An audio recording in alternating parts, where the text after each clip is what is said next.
सोमपुर नाम के राज्य में ज्ञानेंद्र नाम का एक दयालु राजा राज करता था। उसकी प्रजा उससे हमेशा बहुत खुश रहती थी, लेकिन उसके ठीक विपरीत उसका बेटा ध्रुव बहुत बिगड़ा हुआ था। उसे प्रजा के सुख दुख से कोई मतलब नहीं था। नगर में राजा का पुत्र ध्रुव अपने कुछ सैनिकों के साथ घुड़सवारी करने में मस्त था और तभी उसे घुड़सवारी करते हुए रास्ते के एक तरफ एक गरीब की झोपड़ी दिखाई दी। इस झोपड़ी से गुजार कर देखी जाए।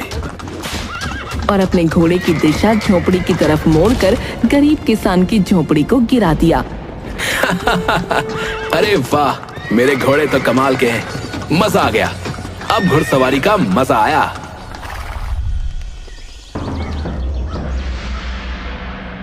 अगले दिन राजमहल में। क्या बात है मंत्री, ये शोर कैसा हो रहा है? महाराज, एक आदमी अंदर आने के लिए दरबान से लड़ रहा है। अरे, अब ऐसा क्या हो गया जो वो इतना तड़प रहा है? उसे अंदर आने दो।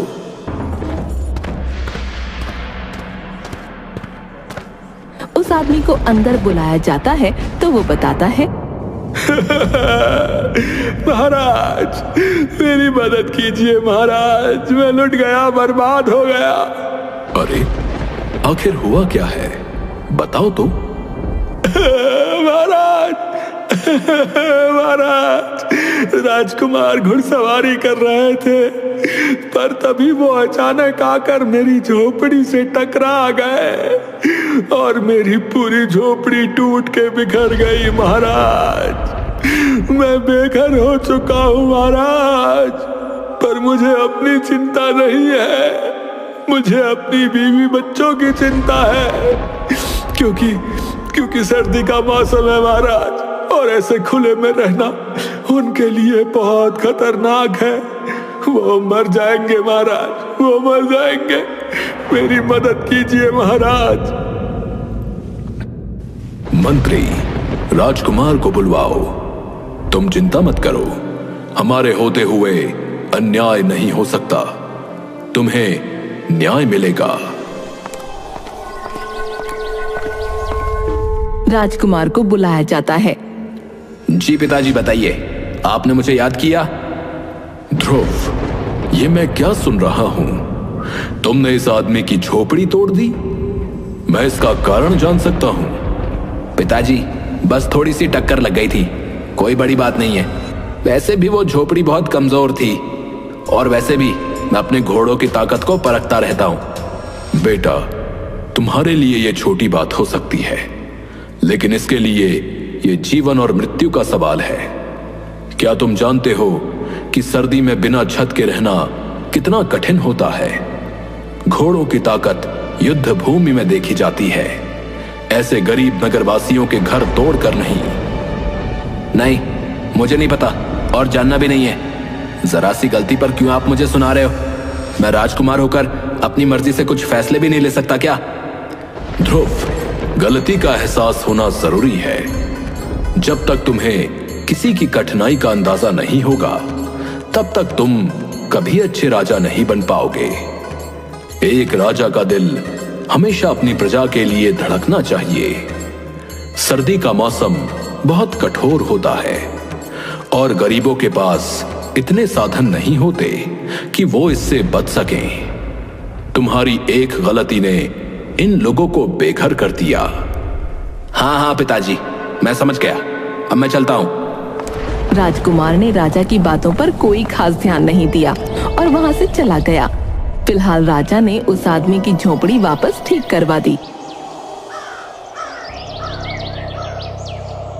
लेकिन कुछ ही दिन बाद राजकुमार ने फिर से एक गरीब आदमी की झोपड़ी को तोड़ दिया, और वो भी सिर्फ इसलिए क्योंकि वो रास्ते में उसे अच्छी नहीं लग रही थी। ध्रुव, तुम्हारा दिल पत्थर का हो गया है। तुमने फिर से एक गरीब की झोपड़ी तोड़ दी। क्या तुम्हें सर्दी में लोगों की तकलीफ का जरा भी एहसास नहीं है? पिताजी, वो झोपड़ी रास्ते में थी, मेरा मन खराब होता था उसको देखकर। बस, बहुत हो गया। तुम्हें अपनी प्रजा की पीड़ा का कोई एहसास नहीं। अगर तुम में संवेदना नहीं है तो तुम राजा बनने के काबिल नहीं हो। अब तुम इस महल से निकल जाओ। जाओ और देखो कि गरीबों की सर्दी कैसी होती है। जब तुम उनकी तकलीफें खुद महसूस करोगे तब शायद तुम्हें समझ आएगा कि राजा का दिल कैसा होना चाहिए। आप मजाक कर रहे हैं ना? मैं राजकुमार हूं इस नगर का, आप मुझे नहीं निकाल सकते। तुम्हें हर बात मजाक ही लगती है, लेकिन ये मजाक नहीं है। चले जाओ यहां से। सिपाहियों, इसे महल से बाहर निकाल दो। अरे मुझे हाथ मत लगाना पिताजी, आप ऐसा नहीं कर सकते पिताजी। राजा के आदेश पर राजकुमार को महल से बाहर निकाल दिया जाता है। वो पूरे दिन तो इधर उधर घूमता रहा, लेकिन रात होते ही उसे बहुत तेज सर्दी लगने लगी। अब तो काफी वक्त बीत गया। पिताजी ने दरबानों को आदेश दे दिया होगा कि मुझे अंदर आने दिया जाए। हाँ, अंदर चलकर देखता हूँ। वो महल में जाने की कोशिश करता है, पर दरबान उसे अंदर नहीं जाने देता। माफी चाहूंगा राजकुमार, लेकिन महाराज का आदेश है कि आपको अंदर न आने दिया जाए। अरे यार, मुझे लगा था शाम तक पिताजी का दिल पिघल जाएगा, पर ये तो बड़े सख्त हो गए। अब मैं कहाँ जाऊं? वो ठंड में ठिठुरता हुआ आगे चल पड़ता है। ठंड से उसकी हालत खराब हो रही थी। उसे समझ नहीं आ रहा था कि वो कहाँ जाए और क्या करे। तभी रास्ते में उसे मोहन मिला। अरे राजकुमार, आप इतनी ठंड में यहाँ क्यों टहल रहे हैं? तुम्हारी वजह से मेरे पिताजी ने मुझे महल से निकाल दिया। तो आइए, आप मेरे घर में आ जाइए। यहीं सामने मेरी झोपड़ी है, महाराज ने ठीक करवा दी थी। तुम अगर नहीं भी कहते ना तो भी मैं आने ही वाला था, क्योंकि तुम्हारी ही वजह से मैं बेघर हुआ हूँ।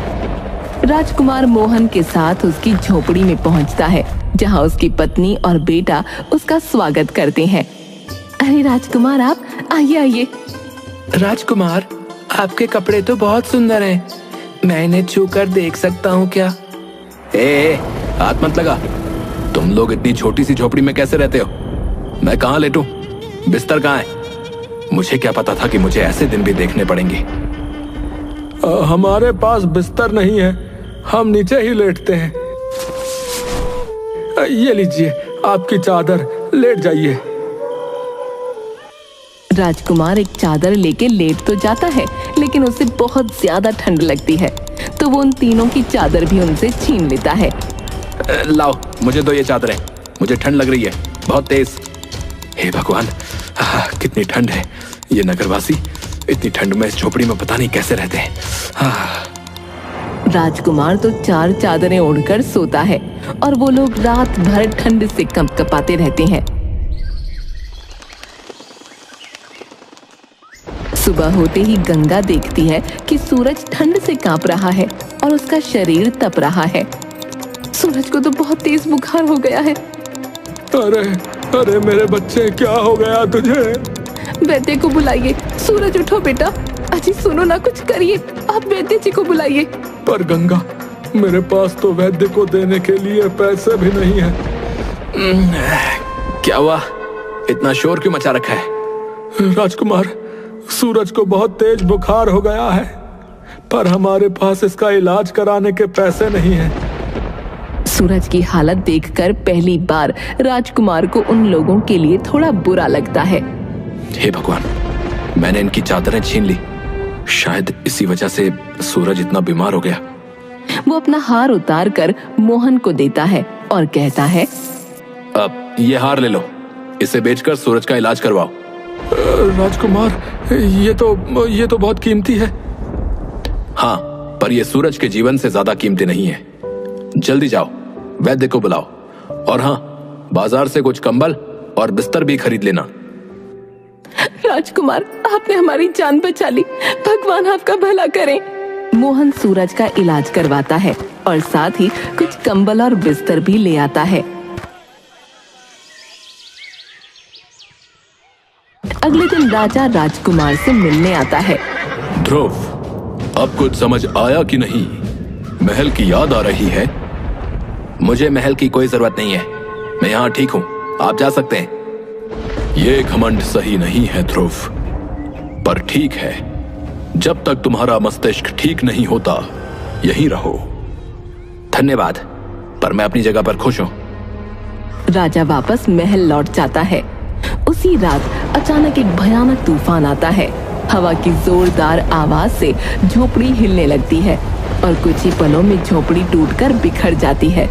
मोहन, उसकी पत्नी, बेटा और राजकुमार सभी खुले आसमान के नीचे ठंड से कांपने लगते हैं। हे भगवान, अब हम क्या करेंगे? ये रात कैसे गुजारेंगे? माँ, बहुत ठंड लग रही है।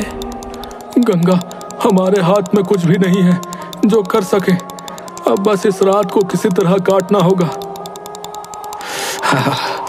ये ठंड इतनी कठोर है, कैसे सहते हो तुम लोग इसे रोज? हम तो जैसे तैसे हर रात गुजार लेते हैं, लेकिन आज की रात तो बहुत भयानक है। मैंने जब इन लोगों की झोपड़ी तोड़ी थी तब भी तो इनकी रात ऐसे ही गुजरी होगी ना। हे भगवान, मैंने क्या कर दिया था? जैसे तैसे सुबह होती है, लेकिन रात की सर्दी ने सबके शरीर को झकझोर कर रख दिया था। राजकुमार अपनी मोतियों की माला उतारकर मोहन को देता है और कहता है, मोहन, ये लो, इसे बेचकर झोपड़ी को ठीक करवा लो। धन्यवाद राजकुमार। धन्यवाद तो ठीक है, पर तुम लोग ऐसे कैसे जीवन काटते हो? गरीब का जीवन ऐसा ही होता है राजकुमार। आप तो पहली बार गरीब की सर्दी देख रहे हैं। हमारा हर मौसम ऐसा ही है, कष्टों से भरा हुआ। मोहन उस माला को बेचकर झोपड़ी सही करवा लेता है। लेकिन कुछ ही दिन गुजरते हैं और उनके घर में खाने का सब सामान खत्म हो जाता है। मोहन, घर में अब कुछ भी खाने को नहीं बचा है। सर्दी ने तो हमारी सारी उम्मीदें छीन ली। हाँ गंगा, बर्फ के कारण खेतों में कोई काम नहीं हो पा रहा है। लकड़ी काटने का काम भी ठप पड़ा है। इस ठंड में कोई पेड़ काटने नहीं जाता। अब क्या होगा? यह वक्त भी गुजर जाएगा, बस हमें सब्र रखना होगा। मोहन, मेरे पास अब सिर्फ ये एक अंगूठी बची है, इसे बेचकर कुछ खाना ले आओ। अब राजकुमार, आप इतना कुछ दे चुके हैं, ये अंगूठी मत दीजिए। मोहन, ये समय सोचने का नहीं है, जाओ इसे बेचकर खाने का इंतजाम करो। मोहन अंगूठी बेचकर खाना ले आता है। 1-2 हफ्तों तक वो खाना चलता है, लेकिन फिर सब कुछ खत्म हो जाता है। अब न मोहन के पास कुछ बचा था, न ही राजकुमार के पास। अब तो खाने को भी कुछ नहीं बचा। आगे की सर्दी कैसे काटेंगे? क्या यहाँ कोई ऐसा काम नहीं होता जिससे कुछ पैसे कमाए जा सके? यहाँ तो इस सर्दी में कोई काम नहीं होता, पर शहर में कुछ काम मिल सकता है, लेकिन वहां जाना आसान नहीं होगा। मोहन, हमें कुछ तो करना होगा। चलो हम शहर चलते हैं और वहां काम ढूंढते हैं। राजकुमार और मोहन शहर जाते हैं, जहां उन्हें मेहनत मजदूरी का काम मिलता है। ये राजकुमार के लिए पहली बार था कि उसने अपने हाथों से काम किया हो। दिन भर की मेहनत के बाद वो इतना थक गया कि उसकी हालत बेहद खराब हो गई। मोहन, मैंने कभी सोचा नहीं था कि काम इतना कठिन हो सकता है, लेकिन जब अपने मेहनत के पैसे से खाना खा रहा हूं तो दिल को बहुत ही सुकून मिल रहा है। हालांकि दिन भर की थकान और सर्दी की वजह से राजकुमार को अचानक तेज बुखार हो गया। वो तड़पने लगा और उसकी हालत बिगड़ती चली गई। मैंने तुम सबके साथ बहुत बुरा किया है। अब मुझे समझ आया कि तुम लोगों पर क्या बीतती है और तुम्हारे बेटे ने बुखार से तड़पते हुए क्या महसूस किया होगा। मोहन, मुझे माफ कर दो। इतना कहते ही राजकुमार बेहोश हो गया। फिर जब उसकी आंखें खुली तो उसने देखा कि वो अपने महल के नरम बिस्तर पर लेटा है। मैं यहाँ कैसे पहुंचा? बेटा, मैंने हर समय तुम पर नजर रखी थी। जैसे ही तुम्हारी तबीयत बिगड़ी, मैंने तुम्हें तुरंत महल में लाने का आदेश दिया। पिताजी, मुझे वापस जाना है। मैं मोहन और उसके परिवार के साथ रहना चाहता हूँ। नहीं बेटा, अब तुम जान चुके हो कि गरीबों का जीवन कितना कठिन होता है। तुमने उनकी परेशानियां महसूस की हैं। अब तुम्हारा यह कर्तव्य है कि तुम एक अच्छे राजा बनो और उनकी भलाई के लिए काम करो। राजकुमार को राजा की बात समझ आई। उसने तय किया कि वो अपने राज्य के गरीब लोगों की मदद करेगा। हाँ पिताजी, अब मैं समझ गया हूं कि असली राजा वो होता है जो अपने लोगों की तकलीफों को समझे और उनका समाधान करे। मैं वचन देता हूं कि इस सर्दी के खत्म होने से पहले मैं गरीबों के लिए गर्म कपड़े, कंबल और बेहतर आवास की व्यवस्था करूंगा। राजकुमार ने अपने वचन को निभाया। उसने गरीबों के लिए न सिर्फ गर्म कपड़ों की व्यवस्था की, बल्कि उनके लिए नए घर भी बनवाए और नए रोजगार के अवसर भी दिए। राजकुमार के इस कदम से राज्य के लोगों का जीवन बेहतर हुआ और उन्होंने अपने राजा की दिल से सराहना की।